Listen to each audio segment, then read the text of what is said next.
The Chainsaw Man community is in shambles. On the Reddit Chainsaw Folks, the user NightLeo98 posted this screenshot from a 2013 adult movie named Hazel's Rose. How did he find that? That's not in question.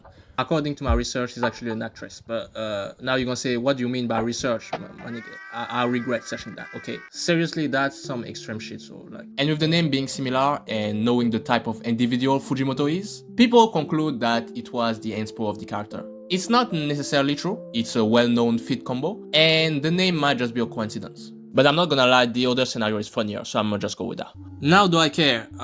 Breaking news: grown men watch porn.